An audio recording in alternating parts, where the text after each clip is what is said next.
2022 চনৰ পিছত এই 2025তে প্ৰথমবাৰৰ বাবে বহুত দীঘলীয়াকৈ চন্দ্ৰগ্ৰহণ আমি দেখিবলৈ পাম। এবাৰ চন্দ্ৰগ্ৰহণ কেতিয়াৰ পৰা মানে কিমান সময়ৰ পৰা লাগিব, কেতিয়া মধ্যভাগ পৰিব আৰু কেতিয়া অন্তভাগ পৰিব, কেতিয়া কি কৰিব লাগিব, সকলোখিনি কথা আমি এই ভিডিঅ'টোত বিশদভাৱে আলোচনা কৰিম। গৰ্ভৱতী মহিলাসকলে কেনেকৈ নিজৰ কেয়াৰ ল'ব বা কোনটো ৰাশিৰ কাৰণে বেছি বেয়া, এই গ্ৰহণটো কাৰ কাৰণে ভাল, সেই গোটেইখিনি কথা আমি এই একেটা ভিডিঅ'তে ইনক্লুড কৰিম বুলি ভাবিছোঁ। এই গ্ৰহণটো লাগিব, এই চন্দ্ৰগ্ৰহণটো 2025 চনৰ ছেপ্টেম্বৰ তাৰিখে লাগিব আৰু যিহেতু চন্দ্ৰগ্ৰহণ হয় ৰাতিৰ ভাগত লাগিব 9:58 ভাৰতীয় সময়মতে চন্দ্ৰগ্ৰহণৰ স্পৰ্শটো হৈ যাব। চন্দ্ৰগ্ৰহণ লগাৰ মানে স্পৰ্শ হোৱাৰ 9 ঘণ্টাৰ আগৰ পৰাই চোৱা লাগে, মানে চুতকটো লাগি যায়। আমাৰ মানুহবিলাকে চুতকটো ইমান বেছিকৈ মান্যতা নিদিয়ে, কিন্তু যিসকলে মানে তেওঁলোকৰ কাৰণে মই কৈ দিওঁ, যদি ৰাতি 9:58 যদি চন্দ্ৰগ্ৰহণটো আৰম্ভণি হৈছে তেতিয়াহ'লে তাৰ ঠিক 9 ঘণ্টা আগৰ পৰা চুতক লাগি যাব, মানে চোৱা লাগি যাব। আৰু নৰ্মেলি যিসকলে ভালকৈ মানে তেওঁলোকে গ্ৰহণটো যেতিয়া স্পৰ্শ কৰে 9:58 ৰাতি যেতিয়া গ্ৰহণটো স্পৰ্শ কৰিব তেতিয়া লগে লগে তেওঁলোকে এবাৰ গা ধুব লাগে। আৰু মধ্যভাগটো পৰিব গ্ৰহণৰ 11:42 মানে গ্ৰহণৰ সেইটো মধ্যভাগ হ'ব আৰু গ্ৰহণ শেষ হ'ব 1:26 ভাৰতীয় সময়মতে। গতিকে এই প্ৰায় 5 ঘণ্টামান অৱধিত আমি মন্ত্ৰ সিদ্ধি কৰাৰ পৰা আদি কৰি বহুত মহৎ কাম কৰিব পাৰোঁ। যিসকলৰ কাৰণে ভয়ৰ কাৰণ গ্ৰহণটোক লৈ অকল ভয় খাই থাকে তেওঁলোকৰ কাৰণে ভয়, আৰু সাধকসকলৰ বাবে এইটো এটা সোণালী সুযোগ। কাৰণ সাধকসকলে কেতিয়াও গ্ৰহণৰ দিনত ৰাতি শুই পেলাই নকটায়, আৰু যিখিনিয়ে গ্ৰহণটো কেৱল গ্ৰহণ বা ভয়ৰ বস্তু বুলি ভাবে তেওঁলোকে শুই পেলাই কটায়। কিন্তু এজন সাধক যেতিয়া গ্ৰহণ হয় তেতিয়া জাগে। গতিকে সাধকসকলে কেনেকৈ লাভ ল'ব তাকো আমি আলোচনা কৰিম। প্ৰথমতে আমি কৈ দিওঁ আপোনালোকক যে গ্ৰহণৰ স্পৰ্শ, মধ্য আৰু অন্ত যি তিনিটা বস্তুৰ কথা আপোনালোকক মই কৈছোঁ, তাৰ ভিতৰত যিটো মধ্যভাগটো পূৰ্ণ গ্ৰহণ বুলি ধৰা হয়, সেই পূৰ্ণ গ্ৰহণৰ এনেতো গ্ৰহণটো গোটেই টোটেল গ্ৰহণটো 5 ঘণ্টাৰ, কিন্তু পূৰ্ণ যিটো গ্ৰহণ অৱধি একেবাৰে পূৰ্ণ গ্ৰহণ লগা সময়টো 82 মিনিট থাকিব। এতিয়া আমি মেষৰ পৰা মীনলৈকে কেনেকুৱা কি হ'ব সেই কথা আমি আলোচনা কৰিম। আৰু দেশ দুনিয়াটো যিহেতু কুম্ভ ৰাশিত আৰু পূৰ্বা ভাদ্ৰপদ নক্ষত্ৰত এই গ্ৰহণটো লাগিব, গতিকে কুম্ভ ৰাশিৰ লোকসকলৰ কাৰণে প্ৰথম মই আপোনালোকক সংকেতটো দি দিছোঁ যে কুম্ভ ৰাশিৰ কাৰণে ভাল নহয়। যিটো ৰাশিত গ্ৰহণ লাগে সেই ৰাশিটোৰ মানুহৰ কাৰণে কেতিয়াও ভাল নহয়।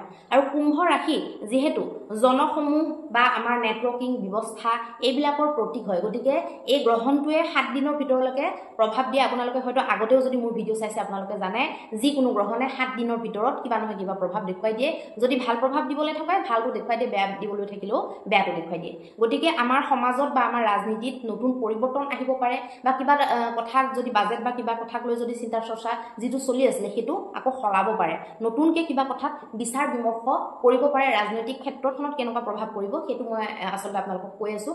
গতিকে যেতিয়া আমাৰ জনসমূহ নেটৱৰ্কিং ব্যৱস্থাপনা এইবিলাকৰ লগত জড়িত যেতিয়া কামবিলাকত বিচাৰ বিমৰ্শ হ'ব, তেতিয়া আমাৰ দেশত নতুন কিবা ধৰক ডিচিশ্যন ল'ব পাৰে শীৰ্ষস্থ ব্যক্তিসকলে, কিবা নতুন সিদ্ধান্তত উপনীত হ'ব পাৰে, নতুন চিন্তা চৰ্চা কৰিব পাৰে, বা কিবা এটা ডিচিশ্যন লৈ থৈছিলে সেইটো সলনি কৰিম বুলি বা কৰিছে বুলি ঘোষণাও কৰিব পাৰে। এনেকুৱা ধৰণৰ চেঞ্জেছবিলাক বা মানুহৰ মনৰ উথল পুথল, মানুহৰ মনটো পটককৈ চেঞ্জ হোৱা, এই গোটেই পৰিণামবিলাক আমাৰ এই গ্ৰহণটোৱে দিব। সামূহিক ক্ষেত্ৰত গ্ৰহণৰ প্ৰভাৱটো তেনেকুৱাকৈ আপোনালোকে দেখিবলৈ পাব। আৰু আকৌ এবাৰ মই কৈ দিওঁ যে 2022 গ্ৰহণটোৰ পিছত এইটো আটাইতকৈ বেছি দীঘলীয়া গ্ৰহণ পৰিছে। সোণালী অৱসৰ হয় আমাৰ কাৰণে, বহুত ভাল সময়। আপোনালোকে অকল ভয় কৰি নকটাব। আৰু গ্ৰহণটো বাকীবিলাকেও চাব নালাগে নৰ্মেলি, কিন্তু আপোনালোকে যদি ব্লাড মুনৰ নিচিনা দেখা যাব, যিহেতু একদম ৰক্তবৰ্ণৰ হৈ পৰিব যেতিয়া পৃথিৱীৰ ছাঁ চন্দ্ৰৰ ওপৰত পৰিব, তেতিয়া আপোনালোকে চাব পাৰে। কিছুমানে চাবলৈ ইচ্ছা কৰে, গতিকে আপোনালোকে চাব। কিন্তু কুম্ভ ৰাশিৰ লোকসকলে ভুলতো গ্ৰহণ নাচাব। যিসকলৰ ৰোগ বেমাৰ ব্যাধি চলি আছে তেওঁলোকে গ্ৰহণ নাচাব, আৰু যিসকল গৰ্ভৱতী মহিলা তেওঁলোকে গ্ৰহণ নাচাব। যিসকলৰ মানসিক অশান্তি বহুত হৈ থাকে, এনজাইটি বা এনেকুৱা ডিপ্ৰেশ্যন হৈ থাকে, তেওঁলোকেও গ্ৰহণটো নাচাব। আৰু কুম্ভ ৰাশিৰ প্ৰত্যেকজন ব্যক্তিয়ে গ্ৰহণটো নাচাব। এতিয়া প্ৰথমতে আমি মেষ ৰাশিৰ কথা কওঁ। মেষ ৰাশিৰ লাভ স্থানত যিহেতু লাগিব, লাভত বৃদ্ধি হ'ব, প্ৰচুৰ পৰিমাণে ক'ৰবাৰ পৰা আকস্মিক ধন আহিব পাৰে। কিন্তু আপোনালোকে অকণমান খেয়াল কৰিব, কিছুমান মনৰ কথা মানুহক কৈ নিদিব। আপোনালোকৰ জীৱনত যিবিলাক এনেই দিখাবা কৰি পেলাই যিবিলাক ৰিলেশ্যনশ্বিপ আছিলে, মিছাৰ ৰিলেশ্যনশ্বিপবিলাক আপোনাৰ পৰা কিন্তু আঁতৰি যাব এইখিনি সময়ত। সেইটো ভালেই হ'ব আপোনালোকৰ কাৰণে, কিন্তু আপুনি হয়তো সেই ৰিলেশ্যনশ্বিপটো সঁচা বুলি ভাবি আছিলে, আঁতৰি গ'লে আপুনি দুখ পাবও পাৰে। কিন্তু মিছাৰ ৰিলেশ্যনশ্বিপবিলাকহে আপোনাৰ পৰা দূৰ হ'ব বা ফালৰি কাটিব নিজে নিজে। বৃষৰ কাৰণে আকৌ কামৰ ক্ষেত্ৰত আপোনালোকৰ টেনশ্যন আহিব, একদম মানে ব্ৰেইনটো হেভি হৈ পৰিব আপোনালোকৰ, আৰু উচ্চাধিকাৰীৰ লগত আপোনালোকৰ প্ৰব্লেম হ'ব, আৰু লগতে মানুহৰ আলোচনাৰ আপোনালোকে চিকাৰ হ'ব পাৰে, মানে আপোনালোকৰ কথা বেয়া বেয়াকৈ মানুহে আলোচনা কৰিব পাৰে। মিথুন ৰাশিৰ কাৰণে পঢ়া শুনা, বিদেশ ভ্ৰমণ বা ভাগ্য উন্নতিৰ মানে হকে যিখিনিয়ে লাগি আছে তেওঁলোকৰ কাৰণে ভাল, কিন্তু ঢেৰ কাম আপোনালোকে মেলি নল'ব। মিথুন ৰাশিৰ লোকসকলে যিটোত আপোনালোকৰ এক্সপাৰ্টিজ আছে, যিটোত আপোনালোকে এক্সপাৰ্ট, সেই কামটোত আপোনালোকে বেছি ফ'কাছ দিয়ক। বহু ধৰণৰ কাম একেলগে মানে ধৰক প্ৰত্যেকটোতে আপুনি এক্সপাৰ্ট নহয় কিন্তু কৰিবলৈ গৈছে, তেনেকুৱাত প্ৰব্লেম হ'ব পাৰে। কিবা এটা বস্তু ভালকৈ এক্সপাৰ্ট হৈ লৈ শিকিহে আপোনালোকে কৰক, তেতিয়া আপোনালোকৰ কাৰণে ভাল হ'ব, আৰু নজনাকৈ কোনো কামত হাত নিদিব। কৰ্কট ৰাশিৰ কাৰণে কিন্তু মানসিক টেনশ্যনটো আপোনালোকৰ বৃদ্ধি হ'ব, টেনশ্যন হ'ব, আৰু মনৰ কথাবিলাক আপোনালোকে খুলি পেলাই কাকো নক'ব, তেতিয়া টেনশ্যনটো আপোনালোকৰ বাঢ়িব। সিংহ ৰাশিৰ টেনশ্যন বাঢ়িব আৰু ভুল বুজাবুজি হ'ব, মানুহে আপোনালোকক ভুল বুজিব পাৰে, সাৱধান হ'ব। কন্যা ৰাশিৰ কাৰণে কিন্তু খুব ভাল, মেহনত যিসকলে কৰি আছে, যিটো কামৰ কাৰণে আপোনালোকে মেহনত কৰি আছে সেই বস্তুটো আপোনালোকৰ বৃদ্ধি হ'ব, সেইটোৱে আপোনালোকক বহুত জীৱনত মানে ভাল ফল দিব। আৰু যিসকলে এক্সাম প্ৰতিস্পৰ্ধাত লাগি আছে বা প্ৰতিস্পৰ্ধাৰ কাৰণে যা যোগাৰ কৰি আছে বা এক্সাম দিব, তেওঁলোকৰ কাৰণে খুব ভাল। মুঠতে কন্যাৰ কাৰণে মোটামুটি ক'বলৈ গ'লে খুব ভাল ফল দেখা যাব এই গ্ৰহণৰ দৃষ্টিৰ ফালৰ পৰা। ৰাশিৰ কাৰণে ৰচনাত্মক কামবিলাকৰ কাৰণে খুব শুভ, কিন্তু আপোনালোকে অকণমান টেনশ্যনো পাবলগীয়া হ'ব পাৰে। কথাবিলাক একদম ফাইনেল নোহোৱাকৈ, ধৰক অমুকে অমুকটো কৈছে, তমুকে তমুকটো কৈছে, আপুনি 2-3টা কথা শুনিছে, কিন্তু আচল আপুনি যিটো একদম একুৰেটটো আপুনি নাজানে, সেইটোত যদি আপুনি মাতে বা কিবা যদি অপিনিয়ন দিয়ে, তেতিয়া কিন্তু আপোনালোকৰ টেনশ্যন আহিব পাৰে, ফচি যাব পাৰে। বৃশ্চিক ৰাশিৰ কাৰণে কিন্তু ভাল নহয়। বৃশ্চিক ৰাশিৰ কাৰণে মানসিক টেনশ্যন, ঘৰুৱা কাজিয়া, মাকৰ হেল্থ বেয়া হোৱা, ঘৰুৱা ক্লেশ কাজিয়া বা মানসিক অশান্তি আপোনালোকৰ কাৰণে বৃদ্ধি হ'ব। ধনুৰ বাবে কিন্তু খুব ভাল। ধনুৰ ক্ষেত্ৰত ভাই ভনী এইবিলাক সকলোবিলাকে আপোনালোকক সহযোগ কৰিব। সংবাদৰ পৰা মানে নিজৰ বাণীৰ পৰাই আপোনালোকে সফলতা প্ৰাপ্তি কৰিব।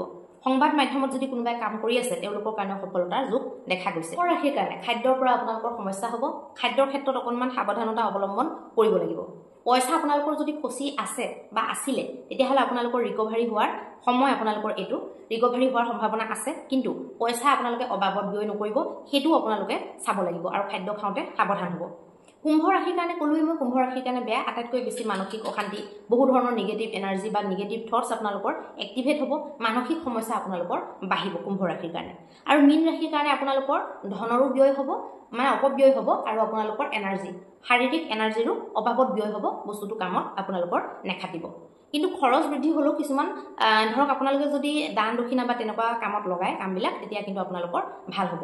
এই 7 দিনৰ ভিতৰত, গ্ৰহণ আৰম্ভ হোৱাৰ পৰা, গ্ৰহণৰ পৰা 7 দিনৰ ভিতৰত আপোনালোকে কোনো ডাঙৰ ডিচিশ্যন নল'ব, আৰু কোনো ধৰণৰ ডিল আপোনালোকে ফাইনেল নকৰিব। গৰ্ভৱতী মহিলাসকলৰ কাৰণে অকণমান এইটো টাফ হ'ব, কিন্তু মই আপোনালোকৰ কথা ক'বলৈ বিচাৰিম যে যিসকল কুম্ভ ৰাশিৰ, সেইসকলটো একেবাৰে সাৱধান, কিন্তু কুম্ভ ৰাশি নোহোৱা সকলো আপোনালোকে সাৱধান হ'ব লাগিব। এই 5 ঘণ্টা সময় আপোনালোকে উজাগৰে থাকিব লাগিব। গ্ৰহণৰ সময়ত গৰ্ভত শিশু থকা অৱস্থাত যদি মাকজনী যদি টোপনি গুচি যায়, তেতিয়াহ'লে সেই শিশুটোক গ্ৰহণে বহুত বেছি ক্ষতি কৰিব পাৰে। সেইকাৰণে আপোনালোকে কি কৰিব, দিনত শুই দিব, লাগিলে গ্ৰহণৰ স্পৰ্শ হোৱাৰ আগলৈকে 8টা মানৰ ভিতৰত আপোনালোকে শুই দিব। ধৰক দিনতো শুব পাৰে, আবেলিৰ পৰা 8টা মানলৈকে আপোনালোকে শুই দিলে, শুই দি পেলাই আপোনালোকে ৰাতি 5 ঘণ্টা উজাগৰে থাকিব লাগিব। আপোনালোকে হয়তো বিচনাত গাৰু চাৰু দি পেলাই আউজি বহি ল'ব পাৰে, নহ'লে সোফাত বা আপোনালোকে কমফৰ্টেবল হিচাপত চকী টকী ক'ৰবাত আপোনালোকে আউজি পেলাই, বেক ছাপৰ্ট দি পেলাই, পিঠি আৰু পেটত ছাপৰ্ট দি পেলাই আপোনালোকে ভালকৈ চিধাকৈ বহি লওক, অকণমান মাজে মাজে খোজ কাঢ়ক, উঠক, লাগিলে 5 ঘণ্টাটো বহি থকাটো সম্ভৱ নহয়। এঠাইত আপোনালোকে ভালকৈ মেৰুদণ্ডডাল পোন কৰি বহি পেলাই সাৰ পাই থাকি আপোনালোকে ভগৱানৰ নাম জপ কৰি থাকক।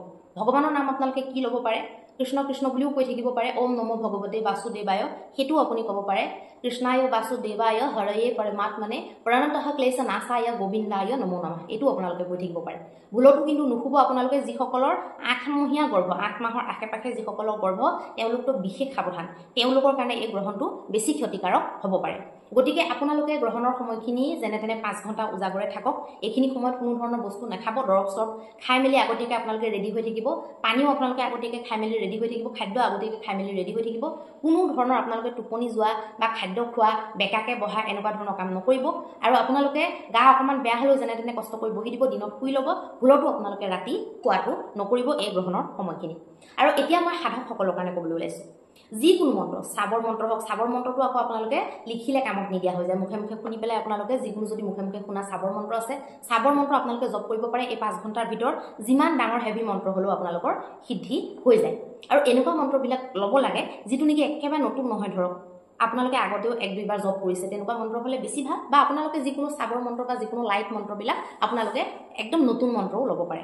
এতিয়া ধৰি লওক মই এটা মন্ত্ৰ কওঁ, ওম শ্ৰী মহালক্ষ্মী প্ৰসন্না বৰদা শুভা, ওম শ্ৰী মহালক্ষ্মী প্ৰসন্না বৰদা শুভা এইটো আপোনালোকে জপ কৰিব পাৰে বা ওম মহালক্ষ্মী নমঃ এইটো আপোনালোকে জপ কৰিব পাৰে বা ওম শ্ৰীম শ্ৰীয়ে নমঃ ওম শ্ৰীম শ্ৰীয়ে নমঃ এইটো আপোনালোকে ধন বৃদ্ধিৰ কাৰণে ধন আকৰ্ষণৰ কাৰণে এইটো আপোনালোকে জপ কৰিব পাৰে আৰু কিছুমানে যিকোনো মন্ত্ৰ যদি আপোনালোকে জানে নেটত চাইছে বা কিবা কৰিছে মুঠতে বেছি হেভি যেনেকৈ নবাৰ্ণ মন্ত্ৰটো আপুনি আগতে জপ কৰা নাই ঘপককৈ এইটো জপ কৰি নিব সাগৰ মন্ত্ৰ বা এইবিলাক ধৰক ওম গং গণপতি নমঃ বা যিকোনো গ্ৰহৰ আপোনালোকে মন্ত্ৰ জপ কৰিব পাৰে বা মই যেনেকৈ লক্ষ্মী বৃদ্ধিৰ কাৰণে আপোনালোকক মন্ত্ৰ ক'লোঁ সেইটো আপোনালোকে জপ কৰিব পাৰে আৰু আপোনালোকৰ যদি খুব মানসিক ক্লেশ তেতিয়াহ'লে কৃষ্ণায় বাসুদেৱায় হৰয়ে পৰমাত্মনে প্ৰণতঃ ক্লেশ নাশায় গোবিন্দায় নমো নমঃ এইটো আপুনি জপ কৰিব পাৰে জয়ন্তী মংগলা কালী ভদ্ৰা কালী কপালিনী দুৰ্গা ক্ষমা শিৱা ধাত্ৰী স্বাহা সুদা নমস্তুতে এইটো আপোনালোকে জপ কৰিব পাৰে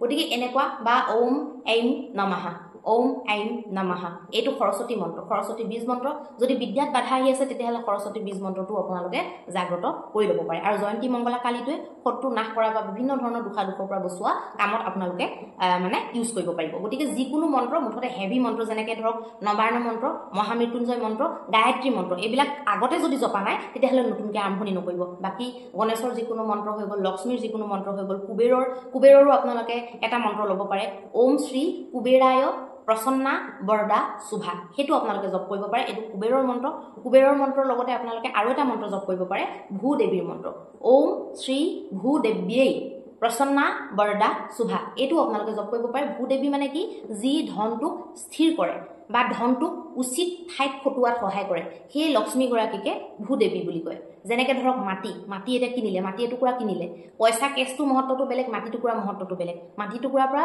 দিনক দিনে পইচাটো বাঢ়ি থাকিব আৰু সেইটো স্থিৰ হৈ থাকিব নেক্সট জেনেৰেশ্যন তাৰ নেক্সট জেনেৰেশ্যনলৈ গুচি যাব পাৰিব গতিকে তেনেকুৱা সম্পত্তিটো সেইটো ভূদেৱীৰ সম্পত্তি বা ভূদেৱী বুলি কয় গতিকে এই বস্তুবিলাক যিবিলাক নজনা কথা কিছুমান ইনক্লুড কৰিবলৈ চেষ্টা কৰিছোঁ ভিডিঅ'টোত কিন্তু বহুত কথা ক'বলগীয়া থাকে ভিডিঅ'টো দীঘলীয়া হৈ গ'লে মানুহে অসুবিধা পায় সেইকাৰণে বহুত বেছি দীঘলীয়াকৈ ভিডিঅ'টো নাই বনোৱা চেষ্টা কৰিছোঁ অকণমান চুটিকৈ বনাবলৈ আপোনালোকে এইখিনি কৰক যিসকলে মন্ত্ৰ জপ কৰি পেলাই মন্ত্ৰ সিদ্ধি কৰি নিজৰ জীৱনৰ সংকটসমূহ আপোনালোকে মোচন কৰিম বুলি ভাবিছে জীৱনত মানে হেৰি কৰিম বুলি ছাকচেছ হ'ম বুলি ভাবিছে মন্ত্ৰৰ দ্বাৰা আপোনালোকে হ'ব পাৰিব আৰু আপোনালোকক যিসকলে মন্ত্ৰ সাধনা কৰিব তেওঁলোকক শুভকামনা জ্ঞাপন কৰিলোঁ গৰ্ভৱতী মহিলাসকলে ভালকৈ কেয়াৰ ল'ব সেইটো আপোনালোকক মই আকৌ এবাৰ কৈ দিলোঁ বাকী ৰাশিফলসমূহ মই চমুকৈ কৈছোঁ ইমান দীঘলীয়াকৈ ক'বলগীয়া একো নাথাকে কাৰণ 7 দিনহে প্ৰভাৱটো থাকিব তাৰপিছত আৰু একো প্ৰভাৱ নাথাকে 7 ছেপ্টেম্বৰ 2025 দিনা আপোনালোকৰ এই গ্ৰহণটো লাগিব স্পৰ্শ হ'ব 9:58 পৰা গতিকে ভিডিঅ'টো যদি ভাল লাগে বেলেগ এজনক শ্বেয়াৰ কৰি দিব লাইক এটা মাৰিলে আমাৰ উৎসাহ বৰ্ধন হয় সেইটো কৰি দিব আৰু আগলৈকো এই চেনেলটো যদি দৰকাৰী বুলি ভাবিছে তেতিয়াহ'লে ছাবস্ক্ৰাইব কৰি পেলাই